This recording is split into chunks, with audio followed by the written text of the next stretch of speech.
Good afternoon, everybody, and welcome to the Transportation Committee meeting of June 25, 2014. I'm Councilman Mike Bond. I'm the chair. I am joined at the moment by my colleague, Mr. Krikorian. Mr. Parks is on his way. I thought we'd get started on a couple items, and we'll take things a little bit out of order in order to do that. First of all, let's begin, as is our custom in this committee, with the multimodal roll call. Since the last committee meeting a couple weeks ago, who has commuted to work or home or play by foot or bicycle? By train? By bus? Segway? Airplane? There we go.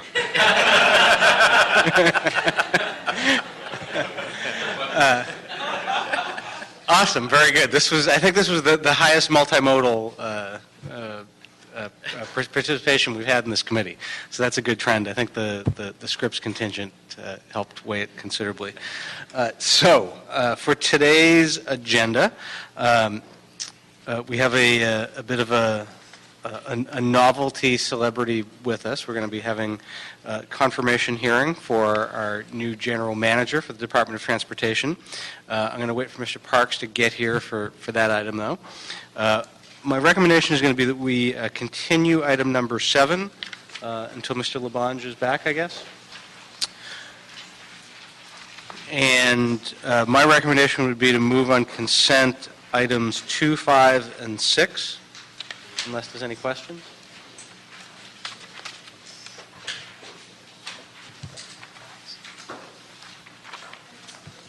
Okay. Then let us start then with item number 3. 3? I'm sorry, item number 3? Yeah. 3 is a O'Farrell-LaBonge motion requesting the city attorney to prepare an ordinance prohibiting the parking of vehicles with for sale signs on various roadways. You have the ordinance before you right now. It was just submitted. Any staff to report on this?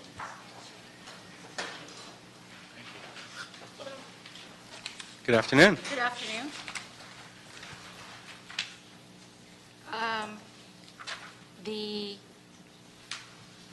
The proposed signs that they are asking for, DOT does not have any objection.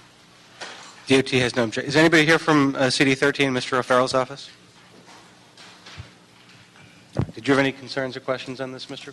We do need them here. They need to testify and put on the record the reasons, because you have to make findings regarding... We need CD 13 to come? Yeah, they need to be here. Okay. Could someone call CD 13 and we'll hold this on the desk until they get here? Okay. Thank you. All right. So we will hold on item number 3 for a few minutes, and we will move to item number 4. Item number 4 is an LADOT report and categorical exemption relative to applications for 7 People Street program projects and related actions. Thank you. I'm Valerie Watson. I work as Assistant Pedestrian Coordinator with LADOT. Pauline Chan with LADOT. This is a good day. Yes. We're moving forward with the People Street program. Yes. Very exciting. So yes, we just had our first ever application window for People Street. We received 15 applications in total. 5 plaza and 10 parklet applications were received. And of those, 7 projects total are recommended to move forward as detailed in our report, including 3 plazas and 4 parklets. So some lessons learned from this first round of applications, which is really our inaugural round to help us understand how the program's working as conceived and see what types of modifications we might make for future cycles. We had very solid interest and diverse geographic representation from Pacoima to South LA to West LA to San Pedro, exceeding our expectations. Given the compressed time frame from the program's formalization to the first application window, we're very pleased with the level of interest from the public. We worked really closely with many of the applicants and were able to offer guidance that resulted in strong applications from many of the applicants. However, some of the projects not recommended for moving forward suffered from a lack of preparation and the necessary legwork to develop strong applications, or they did not consult LADOT staff as recommended to confirm their site feasibility in a preliminary way before they embarked on their application process.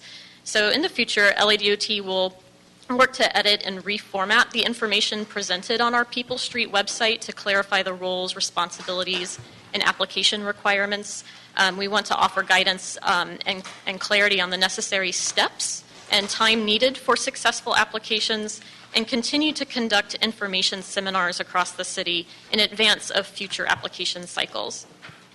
We also learned that council offices can play a large role in improving application quality by ensuring that applicants have met or are poised to meet all application requirements before they offer letters of support for projects.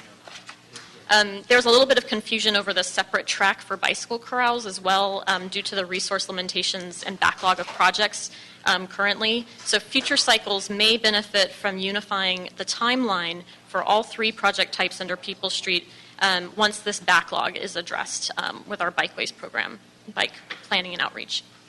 So overall, tremendous interest from community partners and the potential for this new tool to demonstrate the benefits of reallocating space for people-oriented uses. Happy to take your questions. Do you want to add anything, Pauline? I just want to mention that we did indicate in the report that the potential next funding cycle could be the fall, which would be our typical annual time frame. But we will have to assess our resources to see whether we can actually have the fall cycle come up. We may have to wait another year due to our pending requests to fill vacancies. So you have 5 projects recommended to proceed unconditionally and 2 recommended to proceed conditionally. What were the hallmarks or the traits of a successful application?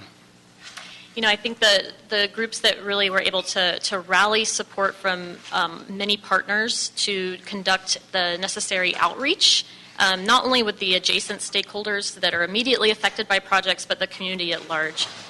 In fact, 2 of the applicants actually held block parties, closing off their potential plaza segment in order to demonstrate the potential and the benefits of reallocating that space and actually showing almost like a precursor to what types of programming may come through that type of project. And so, you know, we found that the applications that were most successful and poised for long-term success in you know, sparking more future permanent capital-intensive projects are the ones that truly went and spoke to a broad base of community stakeholders, not just those immediately adjacent. What were were there any common traits among the projects that were not successful? Mainly it was a lack of process and preparation and just collecting the required application materials. So with those incomplete applications, we were unable to recommend those for moving forward.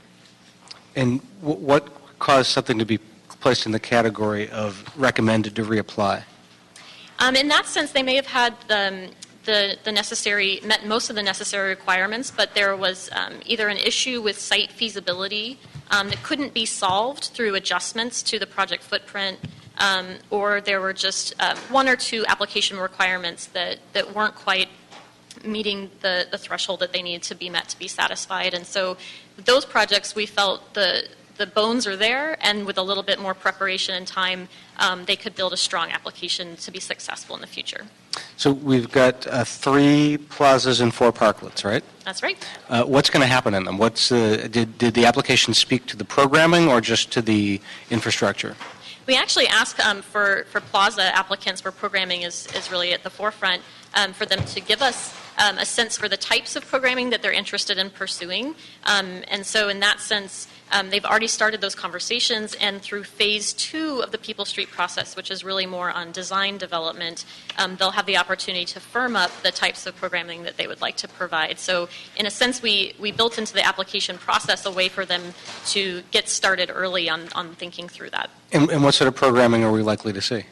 Anything from farmers markets to community events, gatherings. In fact, in Lamert Park, they have an art walk, so the plaza may be able to provide a venue for that. Okay, excellent. Was there any correlation between a successful application and participation or collaboration with the council office? Yeah, I think that in many of the cases, the council offices were able to serve as a liaison, helping to bring together stakeholders, help to be a communication channel, and that was very effective. I think for many of the applicants, they benefited a lot from having the council office as a resource, just ask questions and work through their strengthening their applications with support. I think moving forward, it would, as I mentioned earlier, it would be fantastic as almost a fail-safe if council offices were to ensure that before they sign a letter of support for a project, that they've really reviewed all the application materials with the community partner and the applicant to make sure that they're supporting a project that is poised for success. So assuming that we approve this and forward it to council, it gets approved by council promptly, when will these actually happen? When can we see the people get the streets? So timeline-wise, the department would like to conduct a pre-installation evaluation of these projects, and that would happen in September, so that we're aligned with national best practices on data collection, field work. And after September, then communities would have been working all summer to get the materials procured, work through the design development process with their team and with the department, and then be able to install as early as October. Okay. You're going to have a number of applications come back to you, presuming that the ones that are encouraged to reapply. You got 17 in this cycle, 15. Right? 15. How many did you anticipate when you started, first of all? We weren't sure how many would come from across the city. We imagined that we would have, probably 2 or 3 of each typology. So this actually exceeded our expectations, but we weren't sure because this is a, bottom-up process where the city isn't really going out to tell people where these projects should go, and instead arming folks with the tools. So I think, moving forward, we can expect this level of interest or even more so. Well, and I think once people see them in their neighborhoods, you'll get even more. Mm-hmm. So I want to make sure that we're not under-resourced to succeed. I think as Pauline mentioned earlier, and feel free to chime in, that the resources that we have currently are really sufficient for just administering this current round of projects that are moving forward under the spring window, and that opening a fall cycle this year is probably, we're under-resourced and understaffed and under everything for that. But moving forward, we can defer to the next cycle, which would be fall of 2015. And that way, make sure that the present projects move through the design development process and get the attention they deserve. Are you saying with current resources you can't handle you can't handle more applications until fall of 2015? That's our current recommendation. Mm-hmm. All right, that's problematic. I think we've created a lot of hope and expectation for this program. Is that assuming the staffing levels of this year's budget or of next year's budget where we're able to get additional resources for active transportation? We acknowledge and appreciate the additional new staffing that had been approved through the council budget process. We therefore hope for a very speedy unfreeze of these positions through the managed hiring committee, but we cannot predict that process, and so at best we're just guessing that maybe these positions can be filled perhaps as early as December or even spring of 2015. But in the meantime, in order to get ready for a fall application, we would have to devote our resources to do the outreach and the education and the hand-holding that's necessary to help the communities go through this application process. So, and then in parallel, we need staff to assist with the implementation of the 7 projects, not to mention that 3 of those are plazas, which would involve more city staff time, because these are projects that are basically designed and implemented by the city, unlike the parklets model, which through the kit of parts would be purchased and arranged by the community team. Okay. Mr. Park, Mr. Purporian, either of you have any questions? Well, I just want to thank staff. I'm very excited about the Lankershim Alley Plaza, and looking forward to moving forward with that with you. I shared the chair's concern, though, about the loss of momentum that this program would have if we launch these great projects.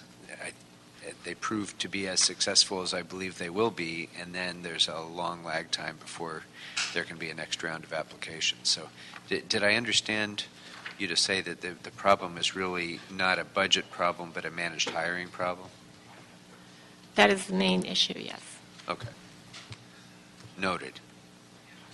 That's something that a few of us, I think, can work on. Thank you. I see in your recommendations, in addition to giving the green light on these projects, is also a recommendation to report back in 90 days on implementation. If that report can include a status report on the challenges, or hopefully the solutions with the managed hiring, that would be helpful, with an indication of how quickly and how robustly we can continue the program. I'd also like to see, if possible, if we've gotten any feedback from folks who were interested in applying but didn't. If they thought the process was too cumbersome or too restrictive, if, in addition to the universe of people that did apply, those who expressed interest but then didn't follow through would be of interest to me in figuring out how, when we're properly staffed, we can expand. So if you could do that, that would be helpful. And obviously, by the time this report comes back, the new general manager will be totally up to speed on everything, and we'll have some feedback and input to share in that report. So, all right, without objection, move forward to council. Thank you. Thank you. Thank you very much. Speakers cards on this, sir. Oh, I'm sorry. We're not ready to move forward. I've got a few speaker cards. Thank you, Mr. White. Janelle Hoffman, Lee Wallach, and Amanda Irvine. You can give them the chairs. Thank you.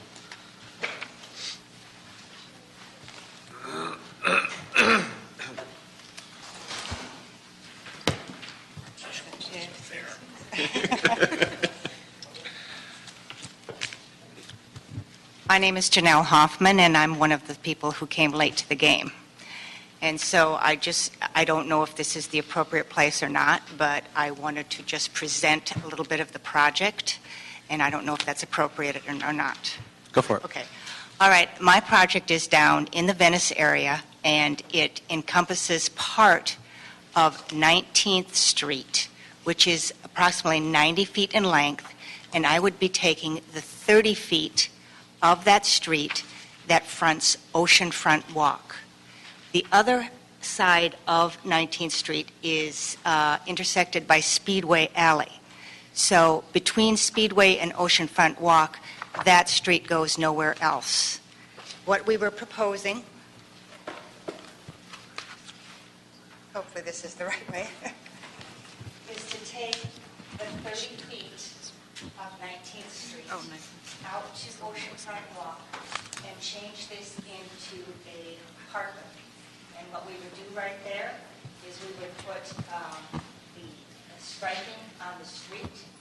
There would be parking stops, and then there would be the planters. All of this for safety measures.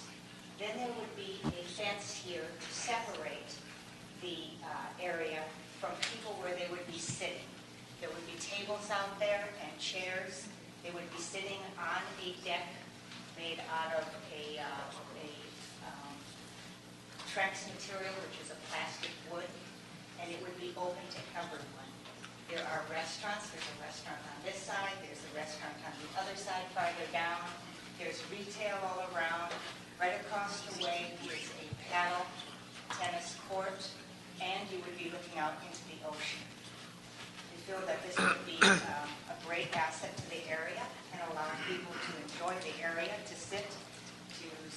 an hour, 2 hours, whatever, just enjoying the whole Venice area. Thank you. I'll just say quickly, in response to that, I'm very familiar with that project application. I think I wrote a letter of support in favor of it. I think it's a great idea. I think my understanding is one of the challenges we had with that specific location was emergency ingress-egress for first responders.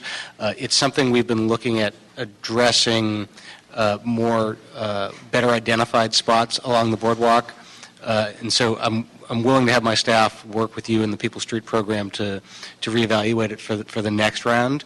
But for this round, there were the public safety issues. Okay, the difference between this and maybe some other areas is at the end of 19th Street, there's at least a 2-foot drop. So emergency vehicles could not go through there. Okay, thank you. Thank you. Lee?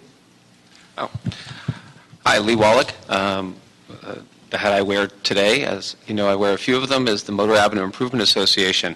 I wanted to thank the committee and the department and welcome Ms. Reynolds. This is the kind of program we need to be focused on. This committee and the department has really been moving in exactly the right direction on programs like this and bikes and other transportation efforts. From a community perspective, we really appreciate the direction and the work that's gone into that. I also had to say we had an exceptional experience with staff.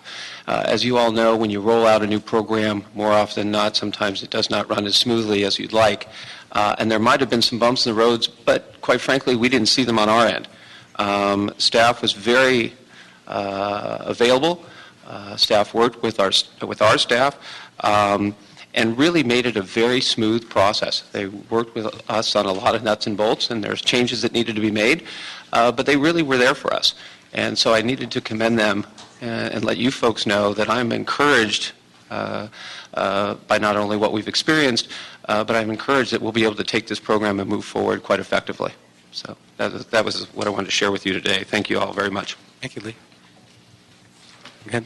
Hi, my name is Amanda Irvine. I'm the Director of Urban Planning and Community Outreach for the South Park Business Improvement District. And we are one of the community partners on one of the approved parklets. And I just wanted to echo what Lee said. We're really thankful to work with Ladot and the People Street on this program. We've been very happy with the application process. We see a great need for open space in the South Park area of downtown LA. We did extensive studies to see what the best location of many possible locations in the area would be. And we're excited to move forward and continue to work with Ladot. Thank you. I'd like to have one more quick thing. I had a little time on there, but I just want to say we also partnered with the county, and we were able to get a little bit of help from MRT. And I don't know if that's put out to a lot of folks, but there's other resources outside of the city that sometimes you can bring to bear. And he was excited to see this connected to our farmers market and our 7 urban gardens. So I wanted to put that out there to the crowd. Thank you. Just a note for staff. I would like to follow up on the 19th Street one with my staff. It is very easy to get incorrect information about ingress and egress at Venice Beach. There's so many agencies involved down there. She may have a point about the 19th Street ingress-egress. 18th Street, I believe, is really where LAPD and LAFD come in. So let's just have a follow-up conversation about that, because that may have been premised on something incorrect through no fault of your own. Colleagues? Without objection, we'll move this forward to council. Thank you very much. Let's go back to item number 3 real quick. Item number 3 is the O'Farrell-Labange motion requesting the city attorney to prepare the ordinance prohibiting parking of vehicles with for sale signs. And could the staff from City 13 come forward?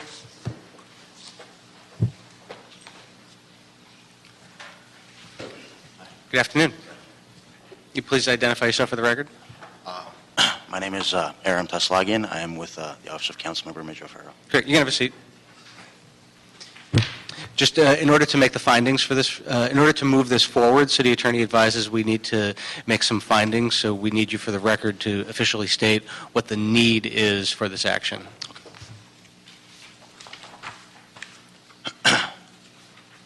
Good afternoon, council members. My name is Aram Taslagian. I'm here on behalf of Councilmember O'Farrell.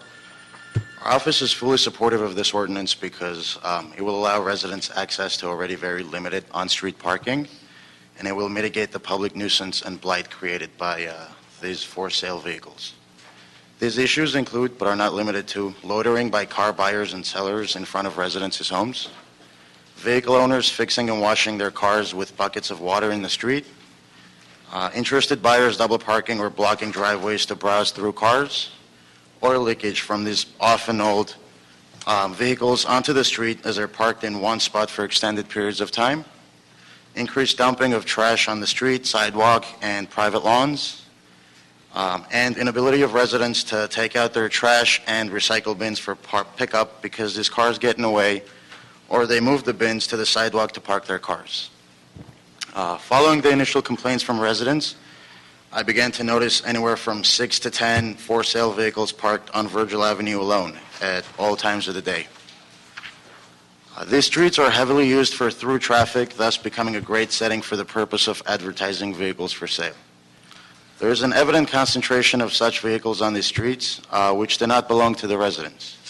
As you can see in one of the photos provided, it is clear that cars parked in a row have sale signs on them. I am referring to this photo. The white pickup in the background is the same as this.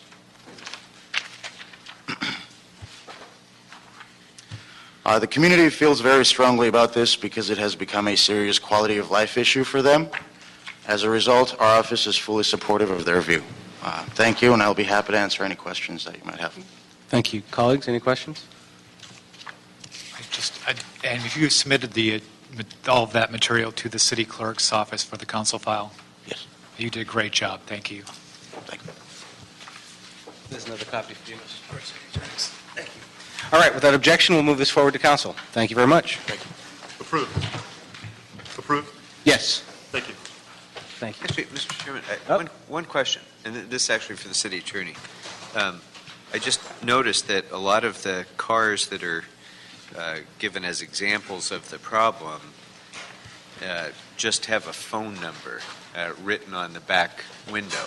So they don't technically have a for sale sign, but everybody knows why there's a phone number written in the back window of the car. So is that sufficient to... That's sufficient because he's also supplemented with the fact that they're actually there bargaining and dealing, which is causing part of the problem. You know, they spend all day there loitering and taking up all the parking spaces, so it looks like a used car lot. And that's a particularly busy section of the city. It's a serious problem in many parts of the city, and right. So I applaud CD 13 for addressing this. I just didn't know if enforcement, whether we could continue to enforce with regard to just... Given the totality of the circumstances of what is going on, that would qualify as a sign. They've put their phone number there. That would be the only purpose. You wouldn't do that for any other reason. Okay. Thank you. Okay. Committee members, to clarify, there is an ordinance file and before you for this. Did you wish to approve the ordinance as part of your action today on this? Yes. Thank you. Okay, thank you. All right, so that brings us to item number 1. Item number 1 is communication from the mayor relative to the appointment of Ms. Selita Reynolds as the permanent general manager of Ladot. Okay, this is the item most folks are here for. Selita, why don't you come on up? As you take a seat, though, first things first. Mr. Muckery, I want to thank you for your stewardship of this department over the past few months. You have done a remarkable job steadying a department that was feeling a little seasick, I think, at restoring morale and refocusing this department and preparing it for the next general manager. I have seen you in various different capacities in the city. We've been very lucky in the city of Los Angeles is that we've had over the years a couple utility players who can step in and help us with any department. And we're very lucky that you're one of those. And I want to thank you for your service, and I hope that your service with the city of LA continues for quite a while.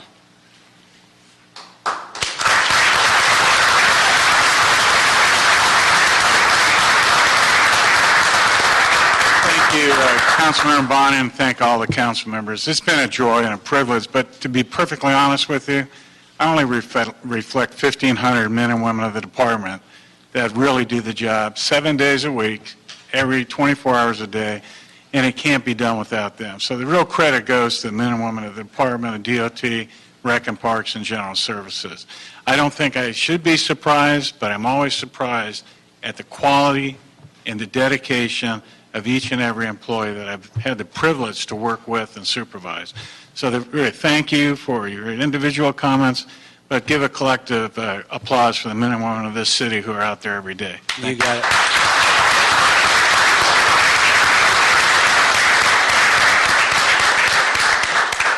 So before we hear from Ms. Reynolds, there are 3 people who filled out public comment cards. We'd like to hear from them first. Jessica Meany, Eric Bruins, and Ankur Patel. They can just sit next to you. You'll be spending a lot of time with them, so get used to them. Hi. Jessica, go ahead. Just wanted to say how exciting and welcome to Los Angeles, Selita. We're thrilled to have you here. My name is Jessica Meany from the Safe Routes to School National Partnership, and I wanted to invite you to the city's Safe Routes to School Task Force kickoff next Monday on June 30th. I think that's next Monday at 10:30. Youth mobility has been underwhelmingly addressed in this city over the past years, and I welcome your experience with AB 321 up in San Francisco and Vision Zero. Approximately 100 pedestrians die in the city of Los Angeles every year from motor vehicle accidents. We are ready and willing to work with you on your leadership to help turn this around and make LA an even better place to live. So welcome. Thank you. Ankur? My name is Ankur Patel. I just finished a master's degree at CSUN where I focus on the Los Angeles Department of Transportation. I know 1,500 employees do a lot of different things. Commuter express routes, the dash routes, the city ride program, I specifically focus on them. So I have a series of data, charts, graphs, specifically focusing on the supply service, right? How many miles of bus service, how many hours of service, supply consumption, how many people are actually taking the buses and the city ride program, and then performance measures, right? How much is it costing us to move a person? How much are we paying to operate that bus per hour? Specific things that you're probably very familiar with. And one of the specific ways that we deal with it, and you as city council members on this committee know, we have contracts, right? All of the buses and the city ride are operated by private companies, and I have a specific breakdown by company, how they're performing, how much is it costing us. One of the most notable things is the dial-a-ride program, the city ride program, went from $16 a trip in 2009, $16 a trip in 2009, to $45 a trip in 2012. So over 3 years, almost tripled. So now, you know, all these different things that you have to deal with, but I would implore you to focus and really look at our providers. And throughout my studies, some of these providers are dropping the ball. They're not supplying the data that they should be, and this dramatic increase over the last 3 years in that, along with, say, Uber and Lyft, the next time these contracts come up, there's a huge opportunity to look at how they interact and how they play and really hold them accountable so that we get our dollars worth. And honestly, if people take Ladot, you know, the commuter express, the dash routes, could be better. And I hope you make it better. And I hope you look at specific ways that that you can and really hold these private contractors. We're spending hundreds of millions of dollars on these contractors that could be giving us better service. So there's a breakdown on a lot of different stats. Maybe I could submit if you. Thank you. Yeah, please give it to the officer. Eric. Yes. Good afternoon. Eric Bruins with the Los Angeles County Bicycle Coalition. I just wanted to echo Jessica's comments about how excited we are to have you come down in Los Angeles and share your background with us. There's 3 particular things up in San Francisco that we really could use. Jessica mentioned basically a pedestrian or cyclist gets killed in our streets every 3 days. And so Vision Zero is something that really hits close to home here in Los Angeles, and we hope you bring that down to us here. Safe routes to school, the citywide implementation of 15-mile-per-hour speed zones around schools really sets a priority that the safety of our children are first, and that is such an important priority here in Los Angeles. And the third thing is innovative design for complete streets. You've done some really tremendous things on Polk Street and elsewhere in San Francisco, and we have our first thing coming down on My Fig in South Park, but we can really scale that up and bring that citywide. So we are so excited to have you and look forward to working with you. Eric, you didn't bring her a lapel pin? I did not bring an extra one, but I'll give you this. I have my own. I have a collection. So, first of all, welcome. Thank you. You have been escorted around a bit by Mr. Gale from the Mayor's Transportation Team. You've met a number of council members. You spent some time in a council meeting. You've sat through this, and I know when you've come to town, you've stayed on the west side, so you've been stuck in Los Angeles gridlock. Still want the job? Absolutely. Why don't you go ahead? I know you have an opening statement. Go ahead. Great. Well, I just want to first thank the mayor for this nomination to come serve the city of Los Angeles. It is a very exciting time to be in a city doing transportation work, and especially to be in a city like Los Angeles with a focus on great streets. Streets are really the keys to so many issues that cities face in the 21st century. They must be well organized, they must be safe, but they can also be really huge assets to local and global businesses. They can be places that draw communities together. They can be places where neighborhood connections are built and strengthened. And all of that can happen on a great street. And that's really the foundation to having a great world-class city. So I'm very excited to come and work with the city of Los Angeles. I think that the way to get there is first and foremost to be a great place to work. The Department of Transportation success rests on the men and women who work there. And for them to feel supported and validated in the hard work that they do every day is something we have to get right. If we get that right, everything else will fall into place. So that is really my first sort of North Star to really get right. The DOT is the face of the city. It needs to be transparent, it needs to be trustworthy, it needs to be credible, because it touches the lives of almost everybody who lives in this city. And again, that goes back to the great people who work there. Another really important ingredient to getting to great streets is trying new things, is innovating, is evaluating, and is, changing what we do. That's something that I think is really important for the department to do, and it's important for the leadership to give folks the safety net that they need to take risks and do new things in a smart, thoughtful way. And finally, it's about partnerships. So Los Angeles, like many cities, is made up of a lot of different folks, both on the private and public side. And the sort of pathway to success is really paved with partnerships. Traditional and non-traditional partners, bringing public health to the table, bringing the private side to the table. Those are the ways that we're going to be successful. So that's sort of what I'm excited to work on and how I think we're going to be successful. And with that, I'm happy to take any questions you have. Great. Well, again, thank you for your willingness to serve. You come to us with a stellar reputation in San Francisco, where you've done some wonderful and very well-received things in active transportation. This department is much bigger than the unit you managed in San Francisco. The scope of responsibilities is much broader, and while San Francisco is its own political environment that has its own challenges, this city is just very big and very diverse, and there's a multiverse of complicated issues around the city. How are you going to make the leap?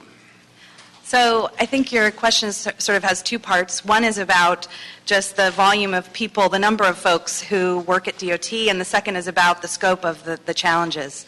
So I would say on the first point, where I sit on the implementation side and the SFMTA, we're an organization of about 4,500 people. I sort of oversee a capital budget of about $200 million, and I'm serving, over 1 million people that come into San Francisco to live and work every day. And so I think that my success in that environment begins and ends with how collaborative and how well I manage the people who report directly to me. And I don't actually think that changes a lot, no matter how large the organization is. They carry forward, the direction, the leadership, and the sort of culture that we want to build together. And I see that as being very similar at LADOT. I would also say that even though a lot of my work has been focused on the sort of focused around people walking and people biking, in order to do those things in a built-out city, you really have to do it all. You have to understand parking, you have to understand transit, you have to understand congestion, you have to understand ferries, you have to understand rail. All of those things come together in cities. And so I am excited by the prospect of learning a lot of new things, but I am expecting that, much of what I have sort of worked on for the last 16 years will continue to be very relevant. What's your learning plan to find out how things work in the department, whether it's the guys who are installing signs or the folks who are striping the streets or the engineers who are working in the field offices and trying to respond to constituent issues? How are you going to learn, what's your plan to learn the rest of the pieces of the puzzle? So I'm looking forward to not being in my office a whole lot the first month that I'm here. I want to spend time in each of your districts. I want to spend time with your neighbors. I want to spend time with our yards, in our shops, with our field offices, and down at ATSAC. I want to sort of get as much as I possibly can right away, and the best people to learn things from are the experts. And so I'm trying to think about all of those experts that I want to spend time with as soon as I get here, and really, look to the strong leadership team at DOT to continue, carrying that torch in the way that they have been doing for a long time. I want to ask you two sort of issue questions, and then I want to turn it over to Mr. Krikorian because I know he's got another committee meeting to co-chair. The first one is about traffic, an issue that you will hear discussed more frequently than the weather here in Los Angeles. That'll be one thing you'll adjust to. It's banter conversation everywhere you go. It's a universal issue that frustrates people here, and I think one of the things that frustrates people is that they feel that a lot of development projects don't get properly mitigated, the traffic doesn't get analyzed. We have used a level of service standard guided by the state for a number of years, which always frustrates me because it just measures how many vehicles go through an intersection and how quickly, and doesn't embrace sort of an understanding of the community and the neighborhood and the idea that the roads are meant to connect us with one another. The state's moving towards a vehicle miles traveled analysis, which has some benefits. It also concerns me because you could have a horrible traffic impact at Lincoln and Washington in Venice with very few vehicle miles being traveled because it's just so congested that you can't travel more than a mile. What are your thoughts about LOS, VMT, and how we as a city properly analyze and mitigate traffic problems? So LOS is an issue near and dear to my heart, as wonky as that sounds. It's something that I have worked on a lot, actually, with the city of Seattle in reframing the way they look at development, because the fundamental issue with level of service is that the only thing it communicates about a development are its impacts. And in order to improve level of service, you need to make a street faster, you need to make it wider, you need to make it, it's a disincentive to people having real choices for all of the trips that they have to get around. Over the next year or so, that conversation is going to be really heating up at the state level, and I think that Los Angeles has a great opportunity to lead in that discussion and come up with our own metrics, ways that we're going to measure development and transportation projects across the things that are important to us. The other problem with level of service is that it rarely ties back to a city's policy goals. So a city will say, we want to be sustainable, but then what gets measured in the development is how fast you move as many cars as possible. So how can we reframe the what we measure to get different outcomes? Because you really do get what you measure. We should be measuring for public health. We should be measuring for the strength of our economy. We should be measuring for safety. And all of those things, imagine how different development review and how different that conversation would be if we could be communicating the benefits of projects and incentivizing developers to perform well on those metrics, the ones that are essential to our policies. It would be inappropriate for me to give you a standing ovation at this time, but that's what I thought of that answer. Safety. You heard Jessica and you heard Eric talk about the problems with safety in Los Angeles on our roads.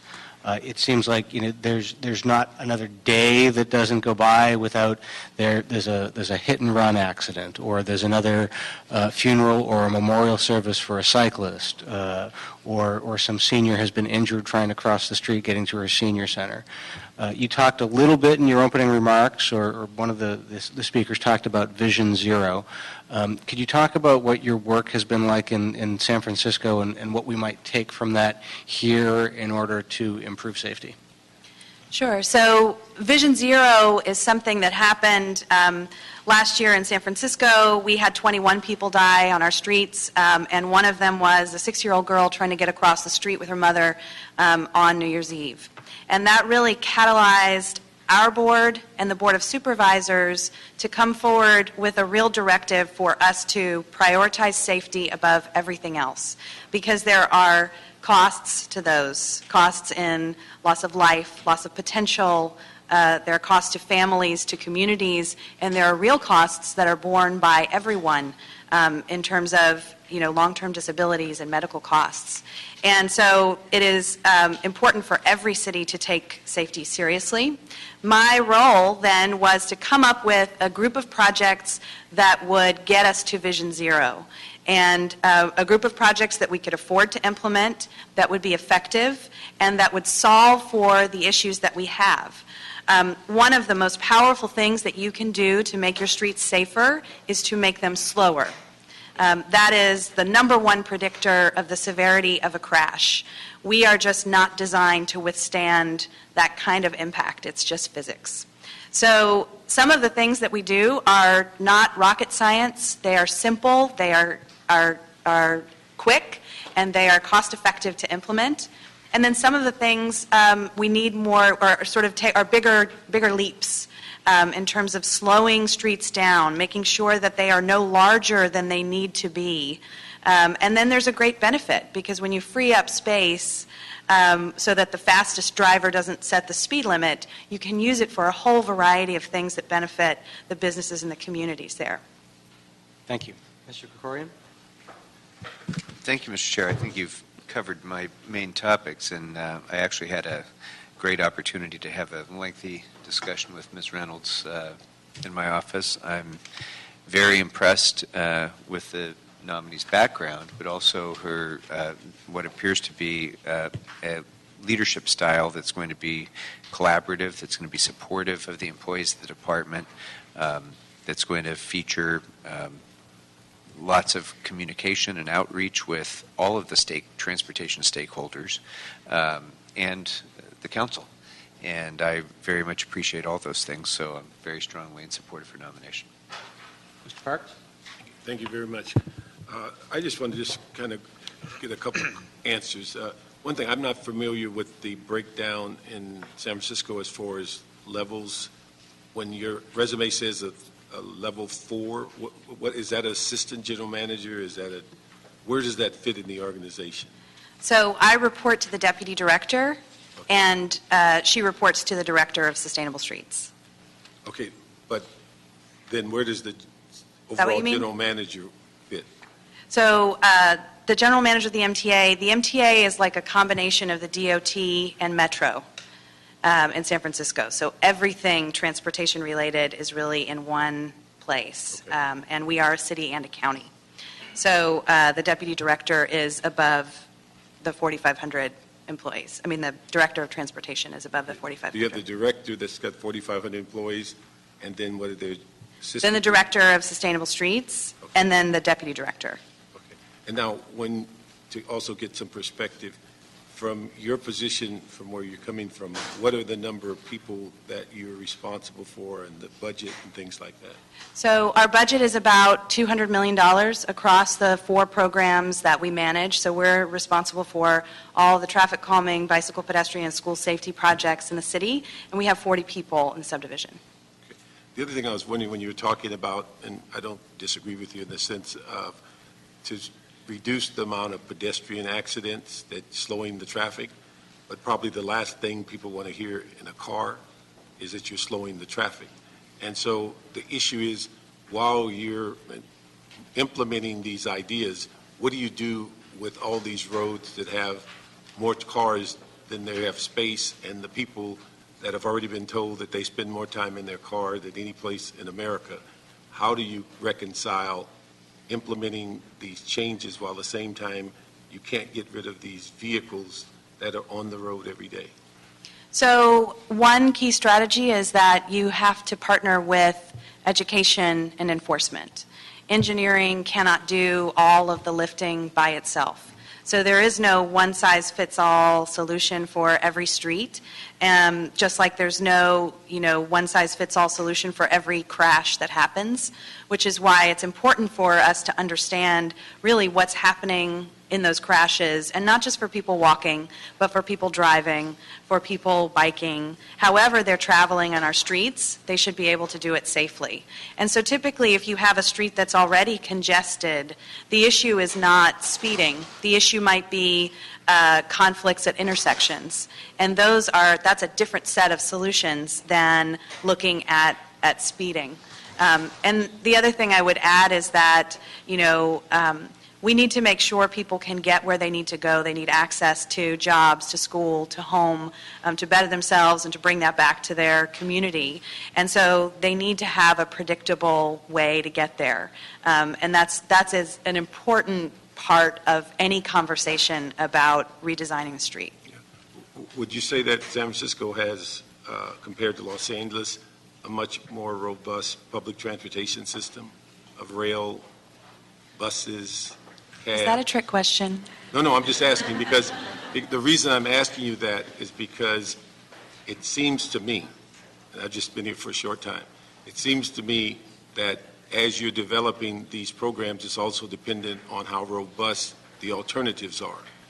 And Absolutely. If I'm sitting on Crenshaw and King waiting for a bus that may take an hour, you're not going to talk me out of my car very quickly. Mm-hmm. And so that's what I'm trying to, if you have a very robust alternative, then it would appear that people can look and see what the if there are no alternatives, or if you have That's communities that are transit dependent and that's all that's available, then how do we kind of get that message that there are alternatives, and it isn't in 2020, it's actually where you can begin to see the light at the end of the tunnel?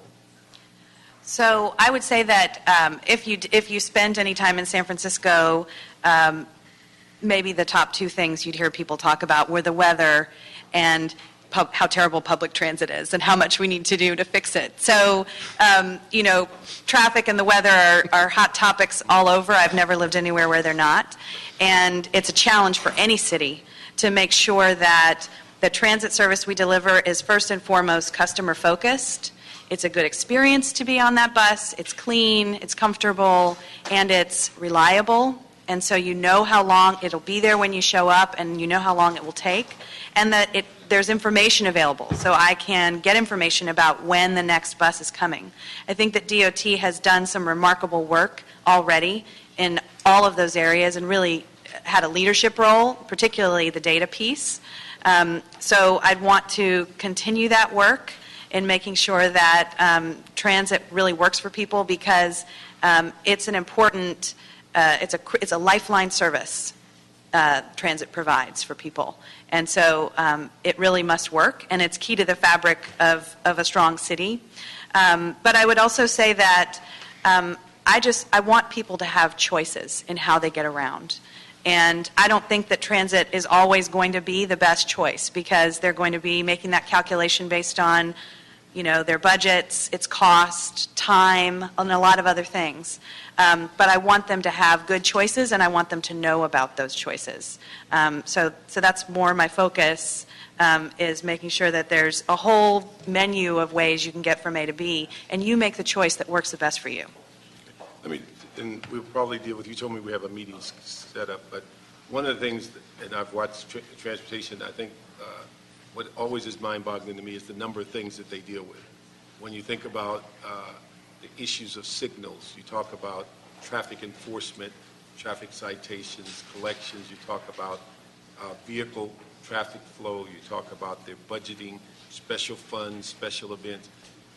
That is such a myriad of things that, and every one of them is 1A, 1B as priority. What has been your exposure to some of those signaling and things of that nature? What's your exposure to those things? So I mentioned earlier that, I can't do my work without knowing a lot about how the whole transportation system works. And I can't, signals are, and how signals work are one of the number one keys to managing what we have and making it safe. Signals play a critical role in safety. So I've, spent quite a bit of time on, almost everything that you've mentioned in the 16 years that I've worked. So, before I was at the MTA, I worked for a consulting firm that did transportation projects of every color you can imagine on the West Coast and throughout the U.S. And so, I've spent a lot of time learning about every aspect of transportation to make sure that, I can help projects be successful no matter what they are. Thank you. I just want to make a note about the slowing cars thing. My experience is I think almost everybody in Los Angeles wants cars to move slower when they're driving by their house or when they're in a crosswalk or when it's by their kid's school. Nobody wants cars to move slower when they're behind the wheel, and that's the conundrum that we deal with.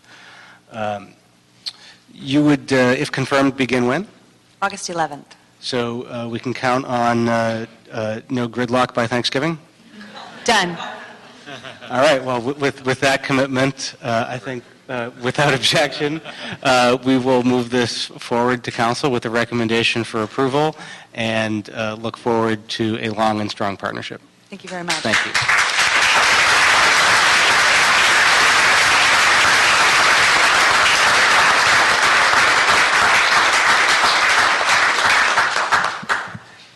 That deals with the balance of the agenda. We have one general public comment card, Antonia Ramirez.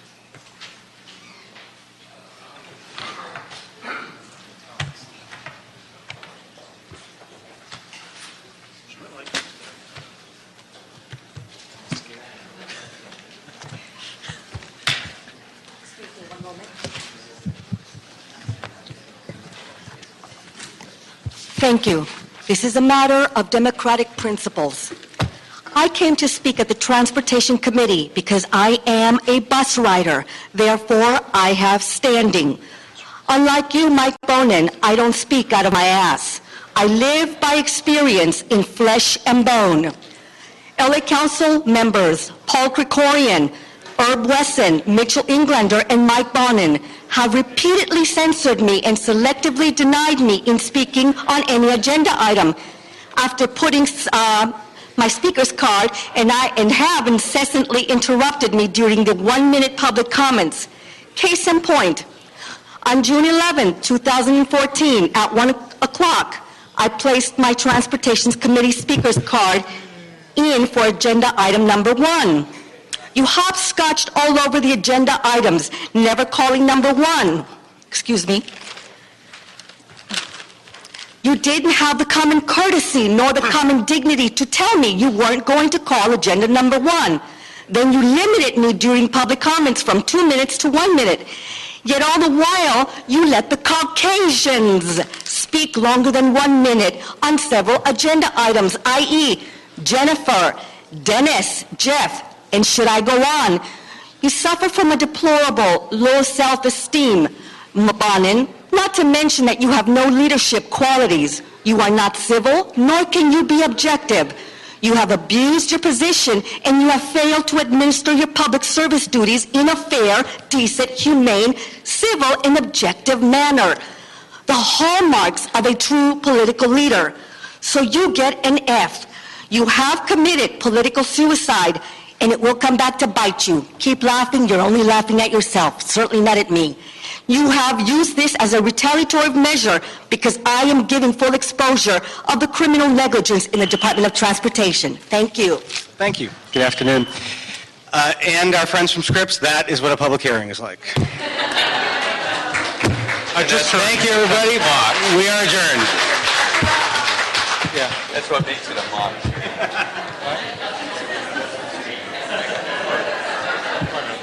Communication. Oh, no, yeah, it's talking about